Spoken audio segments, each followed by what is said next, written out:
Buongiorno, UND community. It's Sonia, your health promotion coordinator, and we're here today to make pasta with homemade meat sauce. A lot of people really like pasta. It's quick, it's easy, it's really simple, and it's really affordable.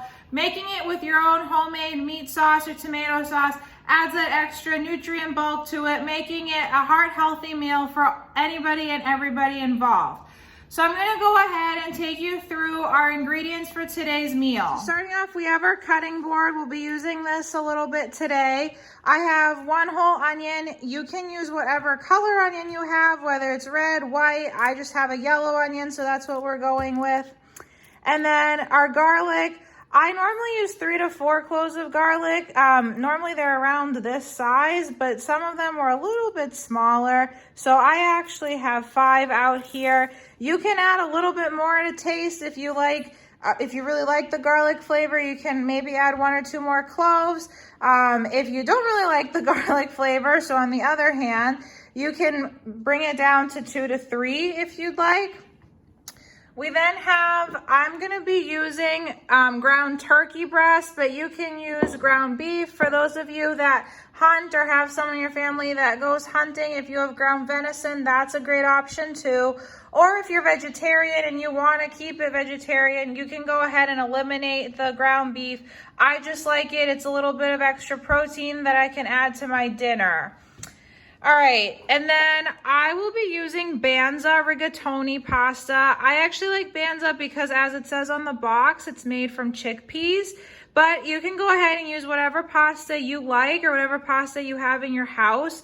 I personally recommend using whole wheat pasta. It's always great to make sure that whatever grain product you're eating either is whole wheat or whole grain. However, if you do only have white pasta at home and that's what you want to use, go for it. There are a lot of other nutrients in this meal to kind of help compensate for that. All right, and then I'll be using my olive oil. I guess by this point, if you've been watching my other videos, you'll realize that olive oil, extra virgin olive oil to be specific, is a staple in basically everything I make. I have a container of baby spinach.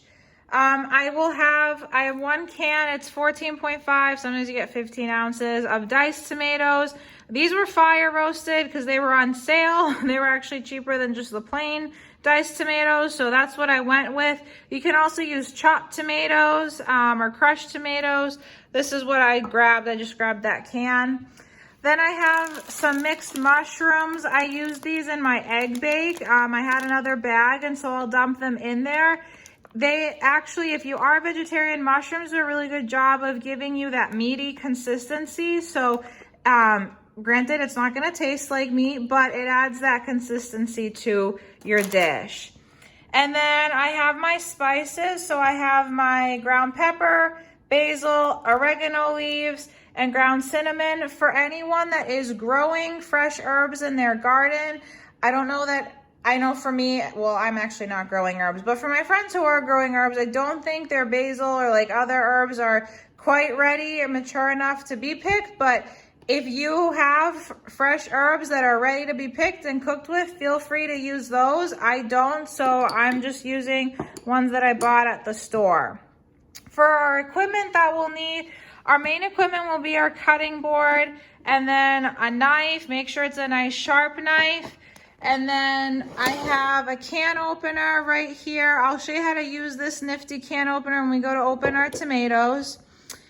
Then I have this. It's actually like a straining spoon. It helps me. That way I don't have to use a whole colander for the box of pasta. It's easier for cleanup, honestly. So I'll scoop it out and the water just kind of drains through. I can shake it out. And then I have a large pot, which we will fill up with water to boil our pasta and then actually make the meat sauce in.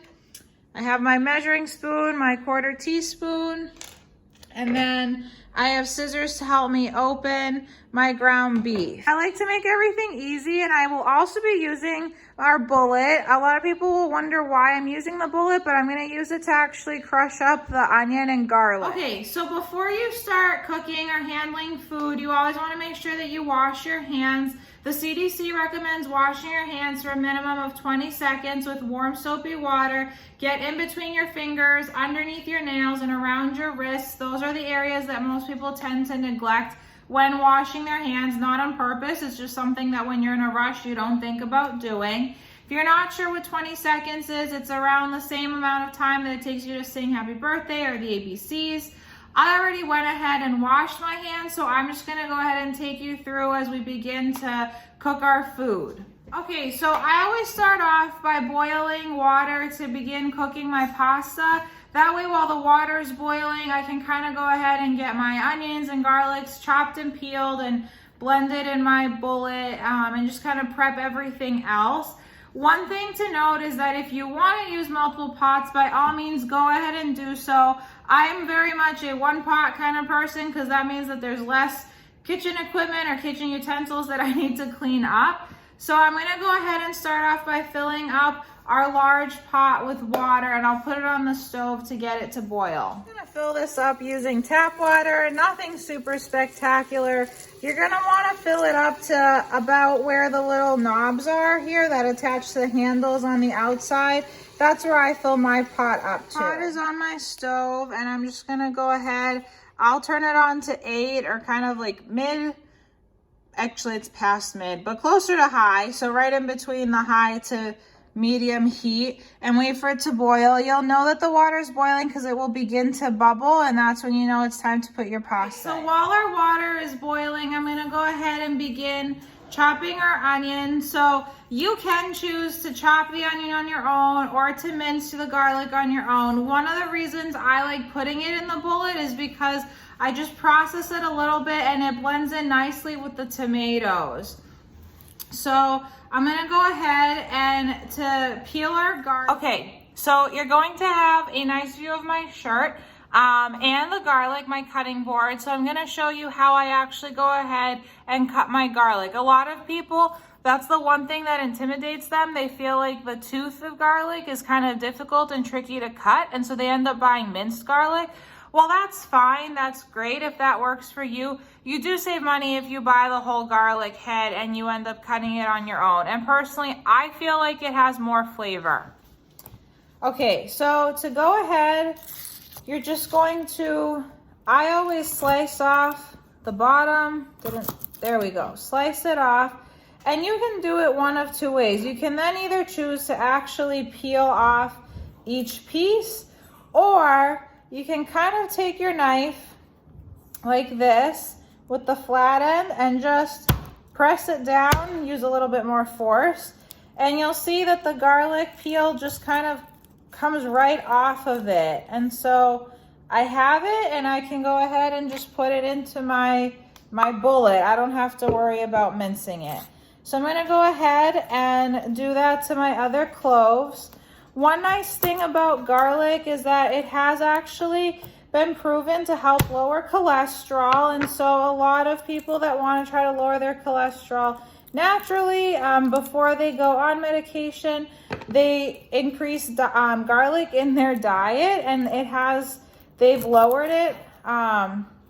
Obviously consult with a physician before you decide to do any of that, but it kind of is one of those superfoods. It is really sticky too, so I'm not entirely sure why, but when you do squeeze garlic and you get its juices flowing, it does become a little sticky. So my hands right now, they do have a bit of a sticky feeling to them. I actually like the smell of garlic. It has a very strong smell, but it does smell really good. One thing to look for when you are shopping and buying garlic in the store, make sure that it doesn't look it doesn't have spots on it, or there isn't a funny odor coming from it. If that's the case, that means that it's gone bad. That's kind of the same shopping tip for an onion. With the onion, you want to make sure that it actually has a bit of shine to its skin. If it begins to look dull, then you know that you don't have a good onion, or that it is beginning to go bad. Both onions and garlic, when you do buy them, you just want to make sure you store them in a dry, cool, dry place, so that way they won't go bad.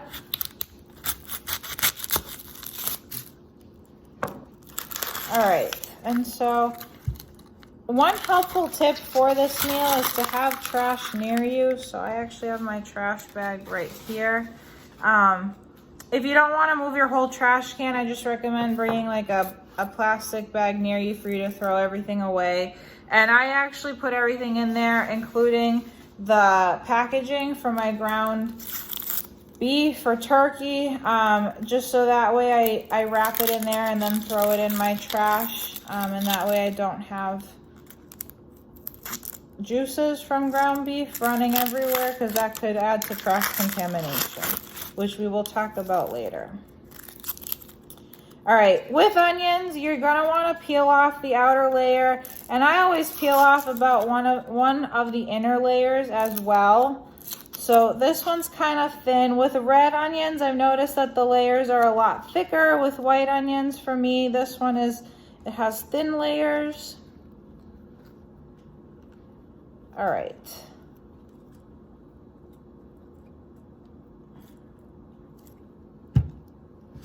So I'm gonna go ahead and throw out that.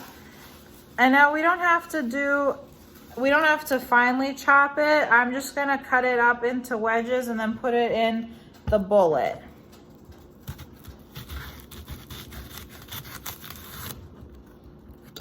All right, so when you're chopping, knife skills. 1, a sharp knife is actually better and less dangerous than a dull knife. A dull knife, you run the risk of having it slip because you're trying to saw away at something. And then when you are cutting, you're gonna wanna use the claw method rather than like the grip. The claw, it just actually forms a nice flat surface. If the knife were to slip, it would just slide right down your fingers rather than having something to cut. So I cut my onion in half, and then I just cut it into fourths, and those fourths I'm going to have and then stick in my bullet. If you have a food processor of any kind at home, you can do this in that too. You don't have to have the bullet.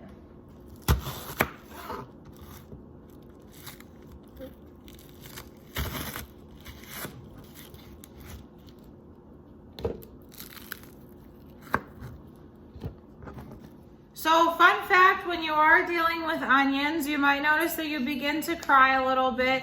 People have different ways of trying to prevent that. The most common one that I've heard of is chewing mint gum. It'll help, I guess, activate your saliva so that way you don't cry.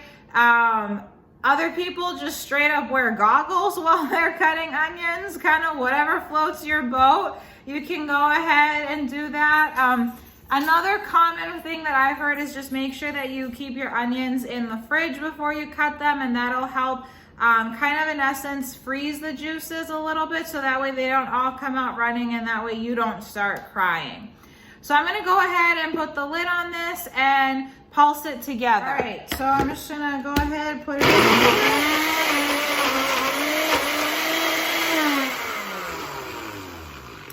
This ended up a little more blended together than I think I would have wanted. I didn't quite get everything, but that's all right because it all kind of mixed in with the tomatoes.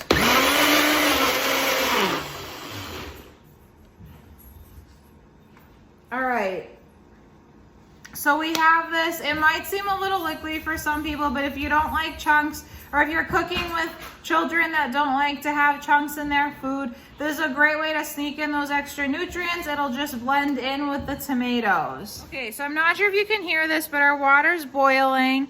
I'm gonna go ahead and put our pasta in.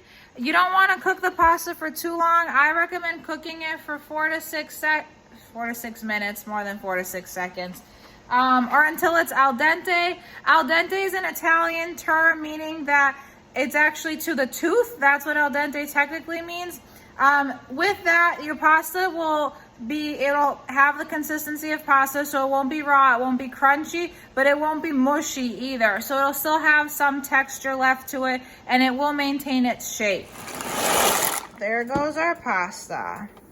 So I'll be checking on this, and I will see you back here when we're ready to take it out. So as you can see, our pasta is in here and it's cooking. One thing to note with Banza pasta, since it's made from chickpeas, you will see it foam a little bit. As you can see what's happening here on the pot, that's completely natural. If you just want to stir it a few times periodically to make sure that it doesn't stick, that would be beneficial. All right, so oftentimes people kind of wonder what's the difference between all the pastas. If you walk down the pasta aisle at the store, there are a ton of different varieties to choose from. In reality, there's a few things that you want to look out for. As I mentioned earlier, when you are choosing any grain product, you want to look for something that says whole wheat or whole grain as the first ingredient. This means that they went ahead and they processed the entire grain. They didn't go and strip part of the wheat germ before actually creating the pasta. Banza pasta is made out of chickpeas, so there are only 4 ingredients in here. There's chickpeas, tapioca, pea protein, and so with the pea protein, you end up getting more grams of protein. So per 2-ounce serving, you end up with 14 grams of serving, and then per 3.5-ounce serving, you end up with 25 grams of protein. And the box on Banza does a really good job of comparing Banza with just other pasta. If you're not a fan of chickpeas, or you think that it's a little too adventurous for you to have chickpea pasta, that's fine. Go ahead and buy other pasta. I recommend really reading the nutrition label, comparing things like what is in the ingredients. Can you pronounce everything? Also looking at different, are there added nutrients in there? If there are, that's great. Looking at the fiber, obviously getting more fiber in your diet is important for GI health. One of the nice things about chickpea pasta is that there is a lower glycemic index. So for anyone that is watching their sugar, or who may be struggling or dealing with diabetes, you want to look for food options that are low glycemic, so that way you don't set off your blood sugar levels. And so, I mean, it's something that we should all pay attention to. You don't want to just be binging on sugary foods all day, but there are some people that do have different health restrictions, and so they need to be a little bit more cognizant of that. So definitely go ahead and read the labels, and I think we're actually getting ready to be able to take this out. So our pasta is done and it is ready to be taken out. I'm going to go ahead and turn off the stove. You can see all of the steam coming up. I'm getting a facial here. All right, and I'm actually going to move it to another burner before I begin removing. So here we are. We're ready to remove our pasta from the water. So you can see it kind of froth there. And I just scoop up a little bit.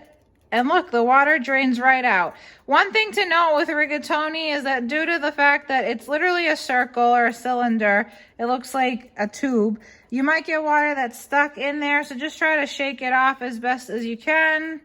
And then place it in the bowl. And so I'm going to go ahead and do that.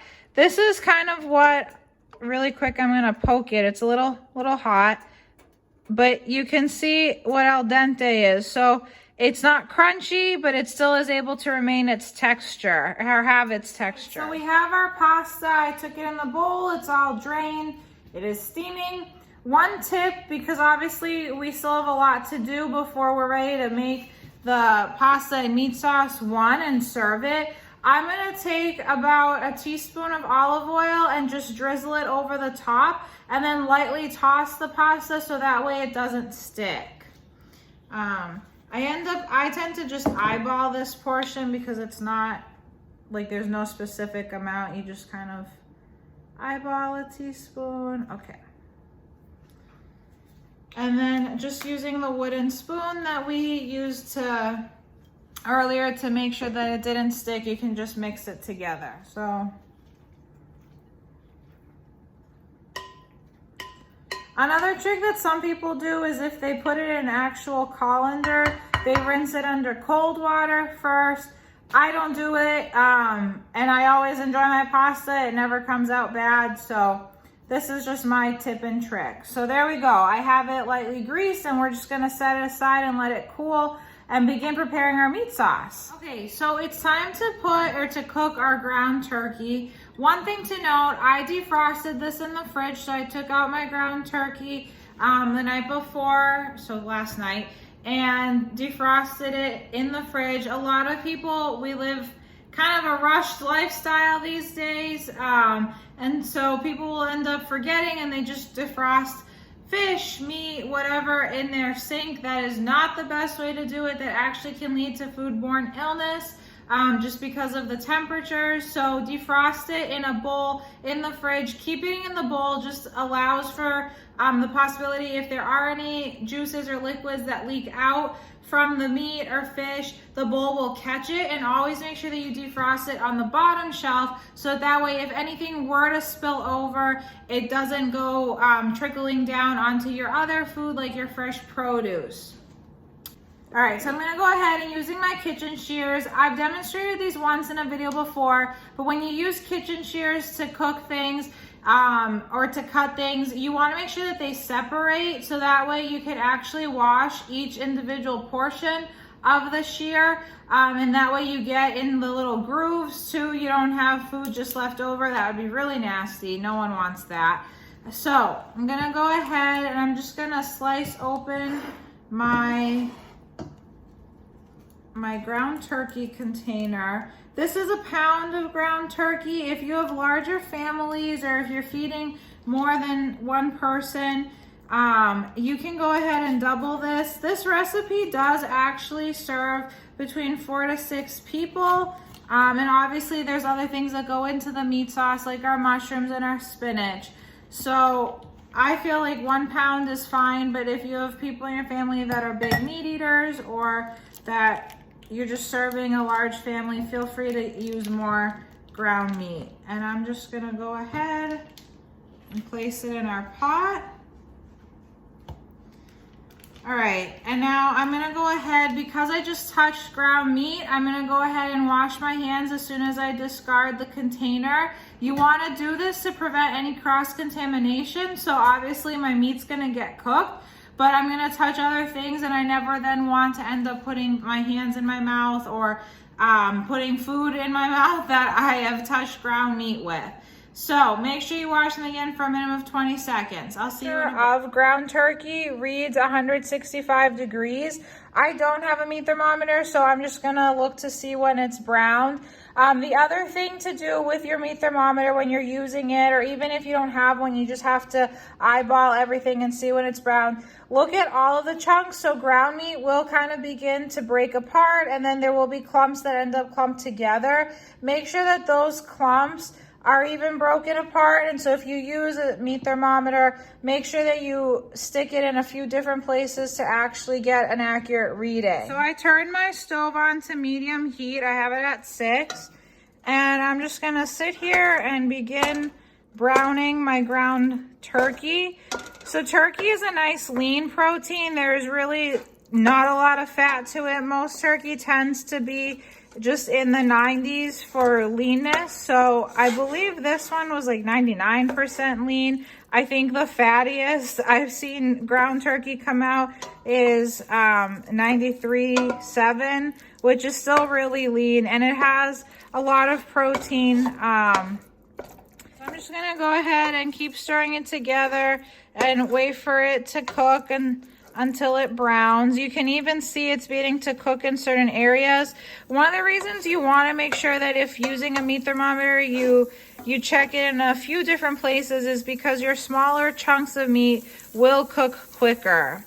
All right, so I'm gonna go ahead and focus on browning this, and I will be back as soon as it's all right. So as you can see, we're back, and our turkey is basically all browned. I went ahead and I try to break up the bigger clumps just so that way I know that I've really gotten everything and that it's all cooked.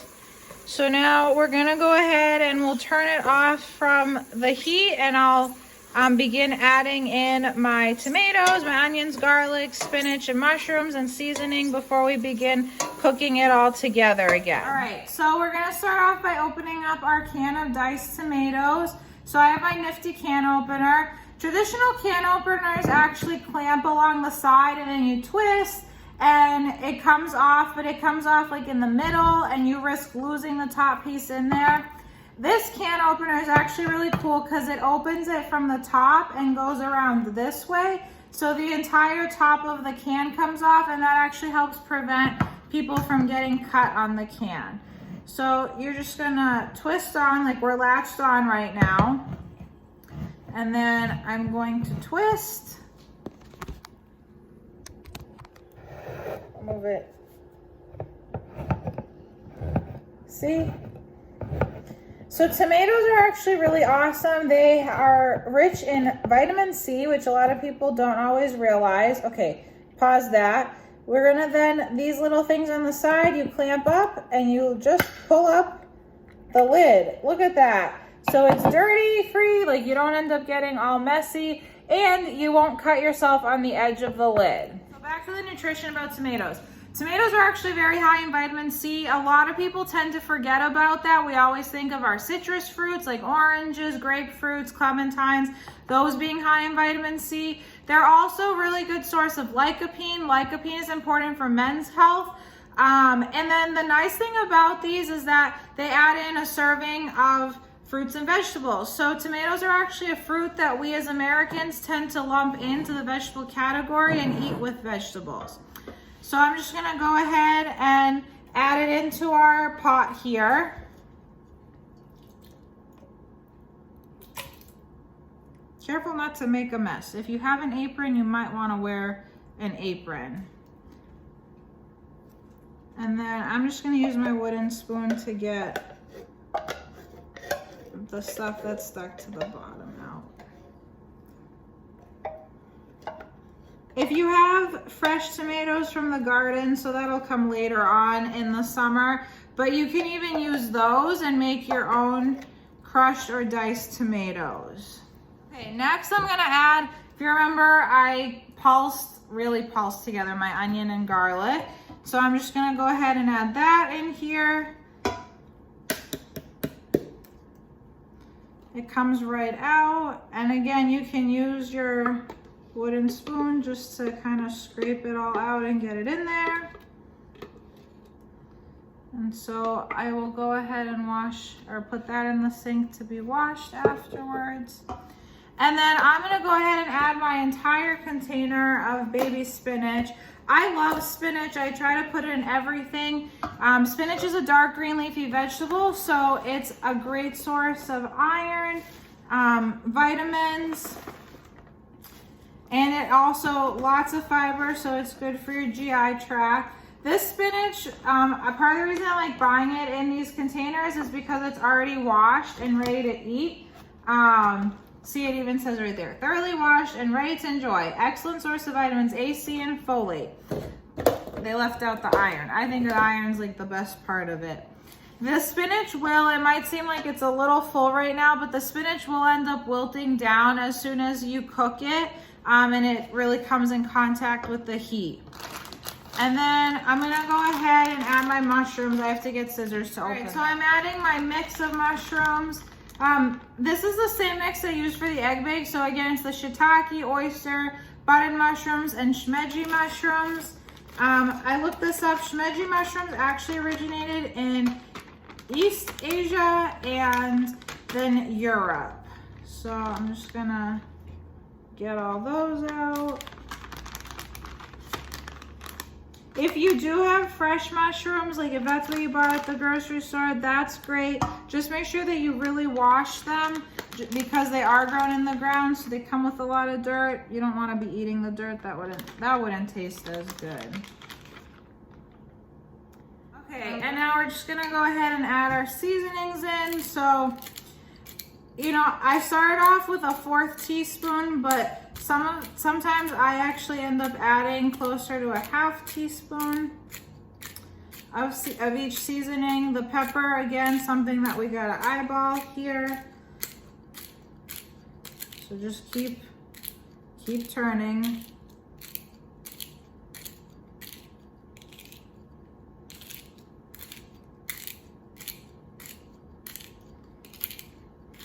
I am almost at the end of my pepper, so I'll need to get a new one soon. That's exciting. Add more peppercorns in.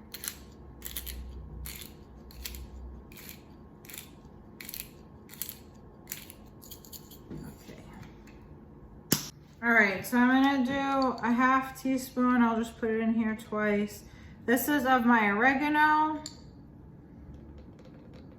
Oregano is one of those staple herbs in Southern Europe, actually. And then I have basil. Again, that's another herb that tends to be used a lot in Southern European cooking. So my half teaspoon there. And then I can cover the lids.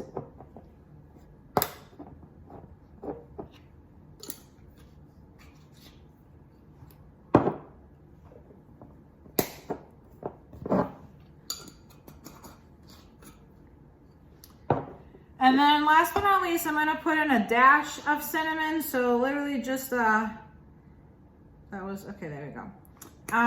This actually helps bring out flavor. A lot of people think that it's interesting to use, but mixed with the tomatoes, the cinnamon helps bring out the flavor of the rest of the sauce. So we're gonna bring it back to our stove. Right. So we're back at our stove. I'm turning the oven back on to my 6. So medium high heat, and then I'm just going to stir this all together and kind of keep stirring until everything is mixed. So I'll be back in a little bit to show you what it looks like. I need to have one hand holding the pot so that way it's not moving everywhere. I'm mixing it for a little bit, but you can see the spinach is beginning to shrivel and everything is kind of mixing together. And so I will be back with the finished product. So here is our pasta sauce, our meat sauce. Kind of looks like Christmas with the green and the red, the holiday season. Okay, anyway, I am going to take it off of the oven now, or off of the stove. It wasn't in the oven. And get ready to pour it in our pasta. All right, so we have our bowl of pasta right here that you remember we first cooked.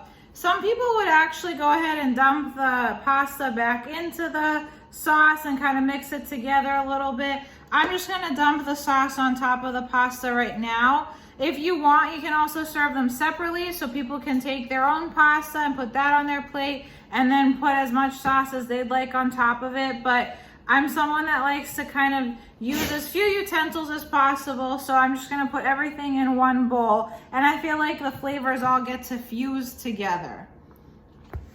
So I'll move to be in the camera clip here, and we're just gonna pour our pasta sauce into our pasta, scoop everything out, all those nutrients, yum. Really hot, so just be careful, make sure that you don't want anything splashing out and burning yourself.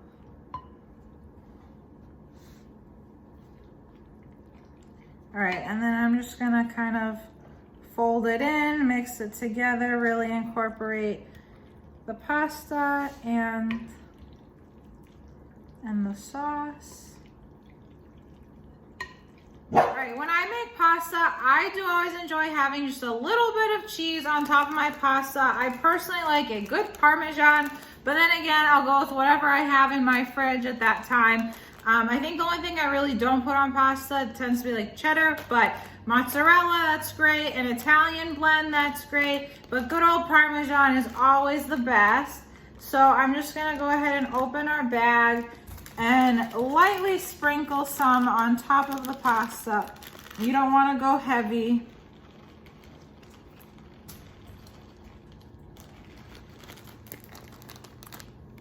All right, so here's what our final plate looks like. We have our pasta, our chickpea pasta, so it's a combination of carbs and protein.